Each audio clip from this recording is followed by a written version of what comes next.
Rajesh sir please 2 शब्द रखिए आप। सबसे पहले मैं एक शायरी के साथ आप लोगों का आगाज करता हूँ। बड़े बेरोजगार लोग हम लोग बैठे हुए हैं यार, बहुत लाइफ में बहुत टेंशन है कि कोई दीवाना कहता है, कोई पागल समझता है। इस बेरोजगारी की बेचैनी को बस एक बेरोजगार समझता है। कहा क्या जाए समझ में नहीं आता। सरकार तो बहरी हो चुकी है और जैसा कि आपको पता है कि हम भी ढीठे हैं।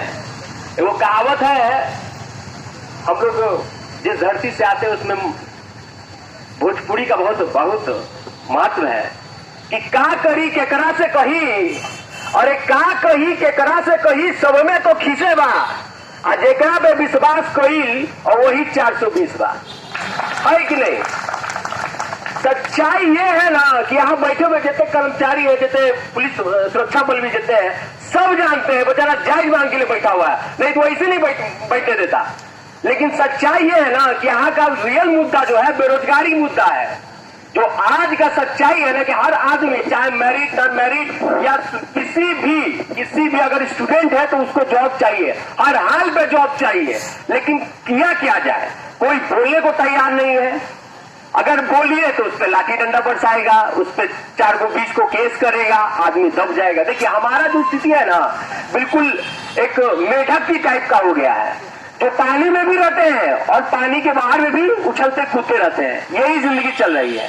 अब हमारा जो है स्टेट अभ्यर्थियों की बात जो है बड़ा मतलब कहने को तो क्या कहा जाए। अब अभी सरकार जो पिछले 7 नवंबर के बाद कहिए 2019 से जब ये फॉर्म निकला, उसके बाद एग्जामिनेशन कंडक्ट हुआ, एग्जामिनेशन होने के बाद कैंसिल हुआ, दोबारा एग्जामिनेशन लेता है। मतलब एक बार एग्जामिनेशन से मन नहीं पड़ा तो दोबारा लेता है। लेकिन एक बड़ा इस पूरे प्रकरण में, इस पूरे विवेचना में बड़ा एक यूनिक चीज है। लोग कहते हैं कुछ कथाकथित जो हमारे, देखिए ऐसा होता नहीं है। मैरिड नॉन मैरिड दोस्त जितने भी लड़के ना सब अपने ही लड़के, कोई बाहर के नहीं। लेकिन कथाकथित कुछ चुनिंदा लोग अपने आप को पॉलिटिकली मतलब अपना फेस चमकाने के लिए उसको कहते हैं हम विज्ञापन को, ये जो वर्ड है ना आप सुनते होंगे, अक्सर सुना करते होंगे कि विज्ञापन के साथ छेड़छाड़ भैया।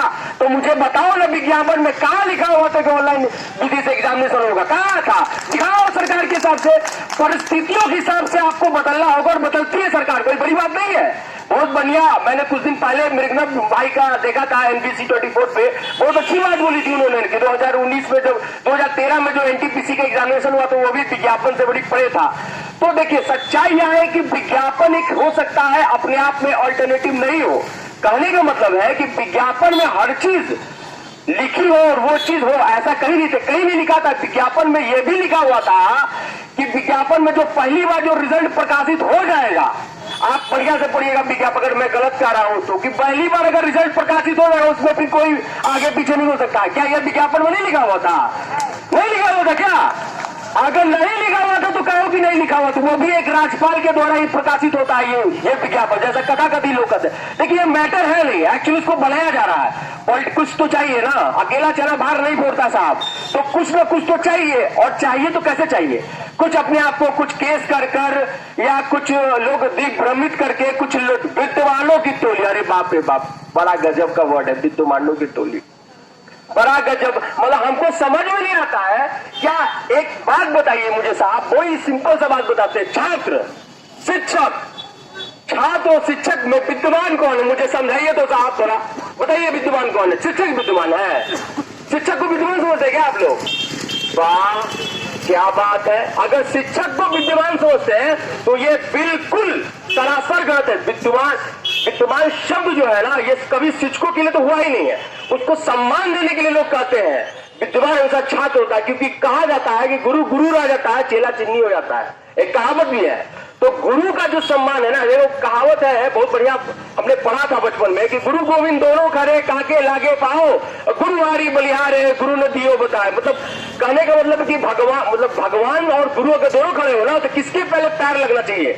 ये शिक्षा कौन देता है? ये शिक्षा आपका गुरु देता है। आपको गुरु देता है कि ये भगवान है, हम शिक्षक है। लेकिन उस भगवान से भी पहले उसका दर्जा मांगा जाता है गुरु, शिक्षक का।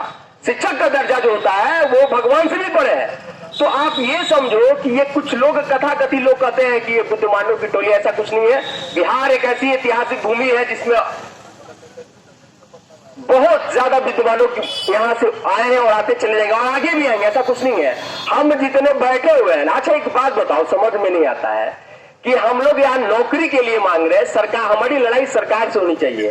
सरकार हमें नौकरी दे नहीं रही है, क्यों? क्योंकि सबसे बड़ा आज का जो मुद्दा है ना बिहार में, बेरोजगारी है। इसमें कहीं से दो राय नहीं। हर घर का, आप प्राइवेट स्कूल में पढ़ना चाहते हैं, प्राइवेट हॉस्पिटल में अपना इलाज करवाना चाहते हैं, लेकिन नौकरी हर कोई सरकारी करना चाहता है। क्या है इसके पीछे भी तो कुछ लॉजिक होना चाहिए ना। और हर, अच्छा दूसरी बात क्या है कि घर में, समाज में, परिवार में लोगों की मेंटेलिटी ऐसी हो गई है कि अगर आपके पास सरकारी नौकरी नहीं है तो आप समाज में कहीं डिजर्व नहीं करते। भैया सरकारी नौकरी के लिए जो होना चाहिए, सरकार भी तत्पर होना चाहिए।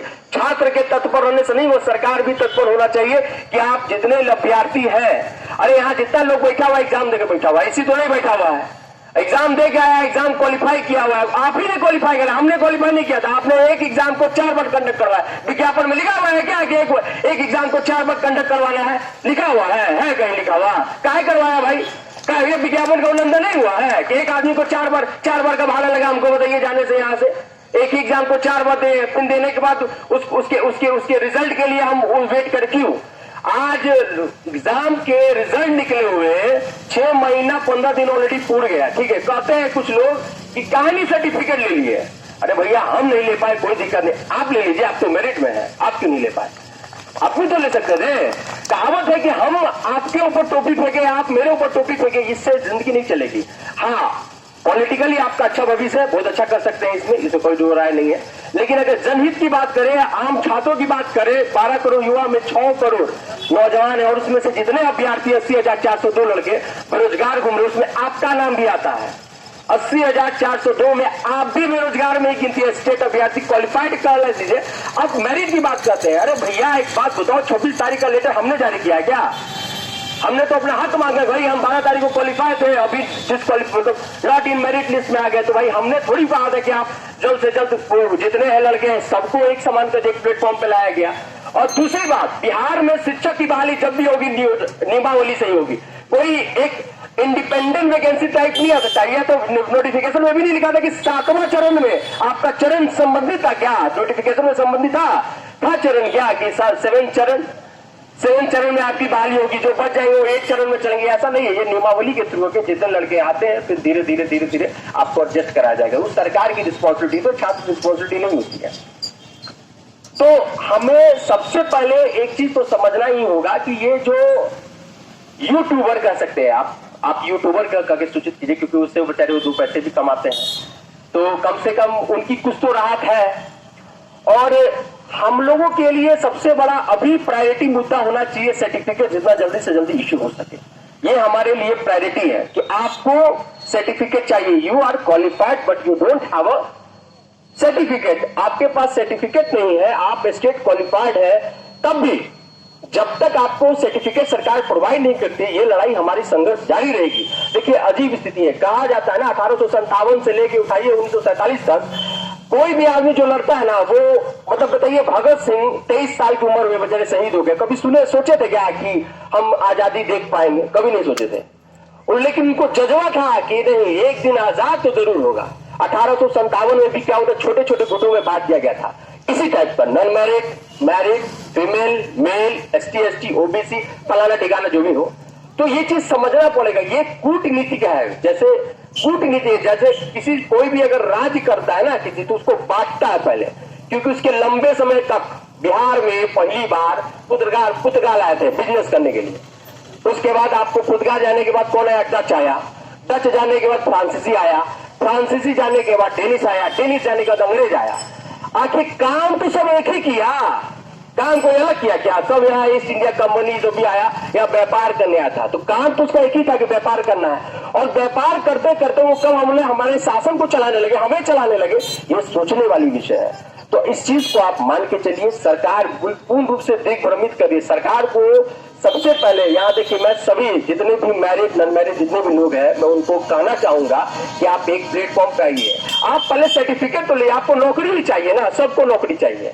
ऐसा नहीं कोई बेरोजगार नहीं मरना चाहता, सब कोई नौकरी करके ही मरना चाहता है। इसलिए ये सबका मतलब कह सकते हैं कि आज का मॉडर्न जनरेशन में सबसे बड़ा ये ख्वाब हो चुका है आदमी का कि हमें सरकारी नौकरी चाहिए, और सही में चाहिए भी।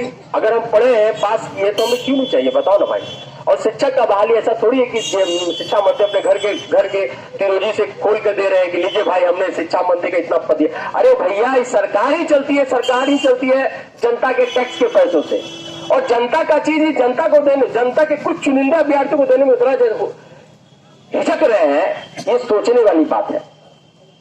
तो मैं चाहूंगा आज ये जो रखा गया है, ये आंदोलन ये जिस तरह हो रहा है, कि हम लोग का सबसे पहले प्रायोरिटी है आपको सर्टिफिकेट जितना जल्द से जल्द प्रोवाइड हो जाए। वो सर्टिफिकेट प्रोवाइड होने के बाद फिर आगे की लड़ाई संघर्ष देखेंगे कि क्या क्या होता है, क्या करती है सरकार की, क्योंकि सरकार भी तो डमाडोल है। अभी कहेगी कुछ तो मैं कहने के बाद देगी कुछ।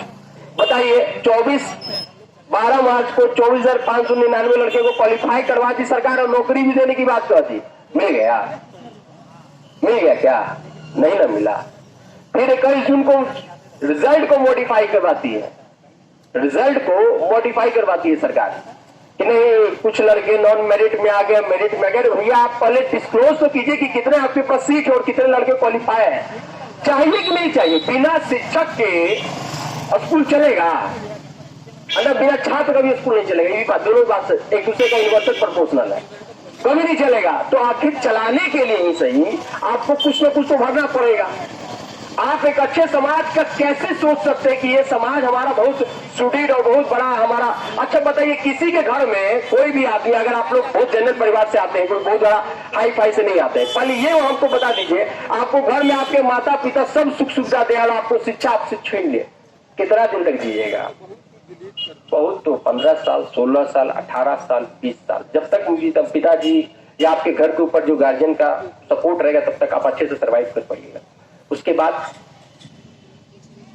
कुछ नहीं हो पाएगा। वो एक तरफ जानवर की भांति हो जाइएगा, या फॉरमैन की तरह आप काम कीजिएगा, किसी तरह लेबर मजदूर की तरह। हम वो तो नहीं है ना, हम पढ़े लिखे हैं, अपने जमाने को इसमें खटाया है, तब जाकर हमें डिग्री मिली है, और फिर जाकर हमें एग्जामिनेशन दिया है तो हम क्वालिफाइड हुए हैं।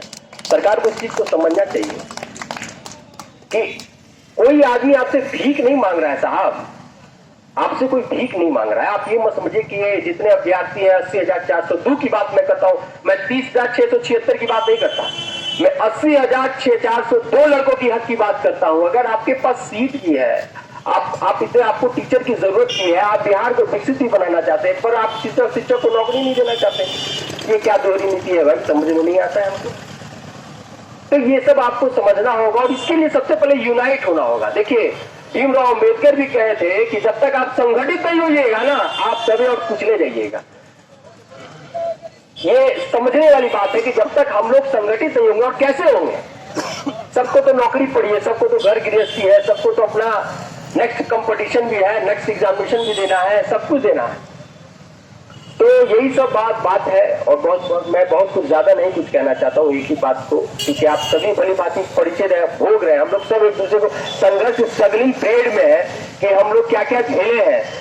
जब से बहाली निकली है, और बहाली निकलने से लेकर एग्जाम कंडक्ट करवाने तक, उसके बाद रिजल्ट निकलने के बाद सर्टिफिकेट, मतलब 21 जून से लेकर 21 जून कथाकथि 26 हम लोग 26 की बात करते हैं, 26 जून से लेकर आज तक 6 महीने से ऊपर हो गया, लेकिन हमें आज तक संघर्ष ही मिला, और पता नहीं ये संघर्ष कब तक होगा। लेकिन एक बात मैं जरूर कह दूं दोस्तों आपको, कि हो सकती है लड़ाई आपकी लंबी हो, लेकिन जीत सुनिश्चित है, ये मैं आपको तय कर देता हूं। ये जीत होगी, आज नहीं तो कल, कल नहीं तो परसों। लेकिन एक चीज है, जितने हम लोग यहाँ पे, देखिए यहाँ पे जितने लोग आए हैं, काफी 38 जिलों से, काफी कठिन से, इस ठंड के मौसम में, कोरोना काल में आप इस समय आए हैं।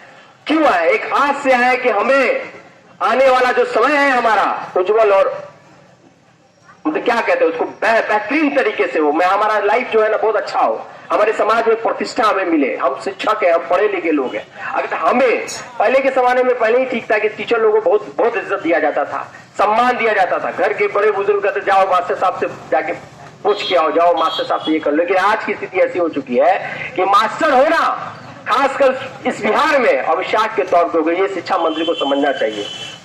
ज्यादा कुछ नहीं कहूंगा दोस्तों, इसी शब्द के साथ मैं आपको प्रणाम करता हूं, और आपको एक चीज जरूर कहना चाहूंगा जाते जाते में, कि हमारा एक नारा होना चाहिए अभी के समय में कि हम लोग एक है, यूनाइट है। मैं कहूंगा सरफरोशी की तमन्ना, आप कहिएगा अब हमारे दिल में है। मैं कहूंगा सरफरोशी की तमन्ना, आप कहिएगा अब हमारे दिल में है। देखना है जोर कितना, ठीक है। ये शिक्षा मंत्री को इंडिकेट करने के लिए मैं ये नारा दे रहा हूं, ताकि उनको पता चले कि क्रांतिकारी अभी भी मरे नहीं है। हाँ, सो जरूर हो सकते हैं लेकिन मरे नहीं है साहब, ये बात मैं बताना चाहता हूं। सरफरोशी की तमन्ना अब हमारे दिल में है, देखना है जोर कितना। बाजुए का दिल में है। बहुत बहुत धन्यवाद दोस्तों।